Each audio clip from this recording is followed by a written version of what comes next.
Hello cellos, today we are going to do a 3-octave C major scale, and this is kind of exciting for us because so far we have maybe gone up to the note G or the note A, but today we're going to go up higher to C on the A string. So at this point you should already know the first 2 octaves starting on open C. And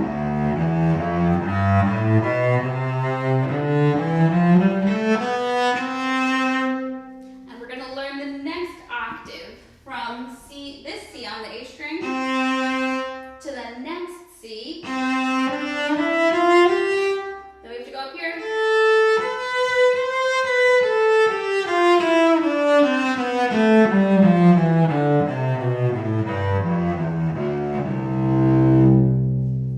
Great. So let's get started. We're going to start with 2 fingers on the A string for C natural. And remember, in C major we have only naturals, no sharps and no flats. So we start with C, go to D. Now we're going to shift up to 4th position, put 1 finger down, 2 fingers for F natural, 4 for G. Now go up, make sure your elbow's high enough. First finger on A, this is what we use to tune our cello sometimes, it's the A harmonic. Later on we'll push down that finger, but for now it's just easy to find the harmonic.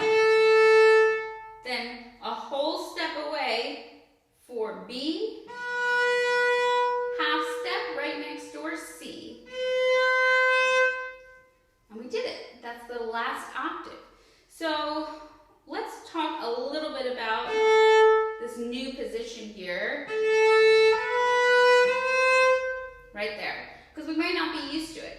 So here are a couple of tips. One, if your elbow is really low, it's really hard to play these notes because we don't have the gravity on our side. So get that left elbow up so we have kind of a straight line going between the elbow and the wrist. And then we have better leverage. I also am leaving my thumb behind here, but instead of being all the way behind the cello, it's kind of off to the side a little bit. So I still have an anchor, but I'm not straining my hand. And I have smaller hands, so that's, if you have bigger hands and this is really comfortable for you, that's fine. But for me, it starts to stretch too much and becomes too much tension. So I bring it out to the side, and it's much easier for me. The other thing you want to look out for is collapsing fingers. My first finger tends to collapse a little bit, but I've done a lot of work to kind of strengthen these joints so that I don't have all of my fingers really collapsed and they get kind of stuck that way. So that's why we want nice, strong fingers. We don't want the joint to collapse like that. We want you to be able to see that joint kind of each one nicely, like that. Like that. Nice. So you have a nice shape in your hand, and to just practice that, we're going to do kind of a variation on Mary Had a Little Lamb, just to get used to this position. Now it's not going to sound really like Mary Had a Little Lamb, but it's similar enough, and this is a trick that someone taught me. It's really helped me out. So you can listen once.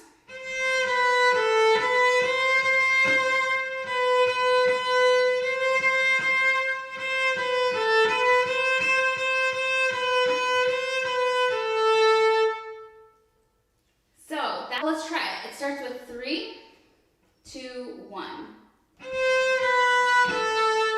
2, 3, 3, 3. 2, 2, 2.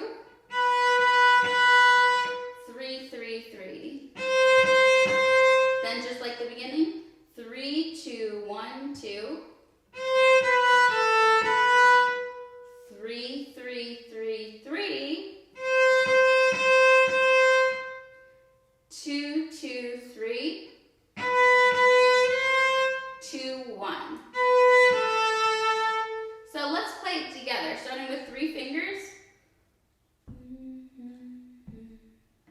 1 and 2, and here we go.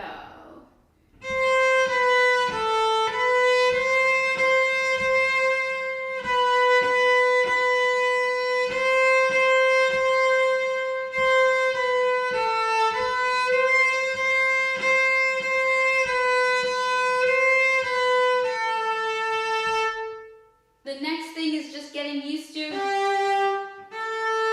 that shift right there. So, 4th finger on the A string in 4th position, play it. Now play 1st finger, harmonic. Now let's try not doing a harmonic. Push down the string. All right, now we know that between G and A is a whole step, not a half step, right? A half step would sound something like the interval for Jaws, right? But we have a whole step, so that's how we can kind of figure out our spacing between G and A. Elbow is high enough, hand is not leaning on the shoulder, go up. All right, so let's practice doing that 5 times. 1, 2, here we go. 1, 2, 3, 4, 5. All right, so we are ready to put it all together. Let's put that 2nd finger down on the A string. We're gonna go all the way up and down this last octave that we've learned today. Here we go. 1, 2, 3, 4.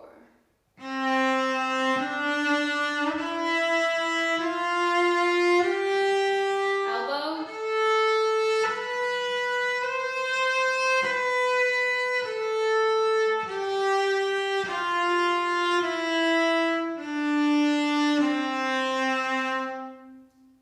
Nice. I was a little unsure about my C. I should have checked it first. There we go. There it is.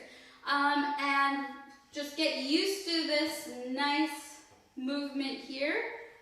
There's nothing to be afraid of when you shift. If it's out of tune, it's out of tune. You'll just practice it, that's all. Nothing bad happens if you miss the note. So don't forget to breathe as you go. You can just practice moving the hand up and down, right? There's nothing scary about being up there. It's just a cello. We're going to do our 3-octave scale starting on open C, so we can put it all together, all the way up and all the way down. All right, here we go. Starting on open C, quarter notes, shoulders down, checker posture, elbows are out. 1, 2, 3, 4.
For an audition, I'll let you know some things I look for when students audition for my orchestra. I look for intonation. I look for, do they know the notes? For instance, sometimes people will come and play a scale, like a C major scale, but they'll start including some F sharps and C sharps, and it kind of changes into a weird scale. So make sure that your major scale really sounds like a major scale and you're really listening to yourself as you play. So you make sure that you end on the note C, when you finish going all the way up the scale. I look for great tone. So just because you're playing a scale and not your piece of music, it doesn't mean that you can have a really scratchy sound. You still should try to make the most beautiful and musical scale that you can make. And overall, I'm looking for technique. So is your shifting pretty accurate?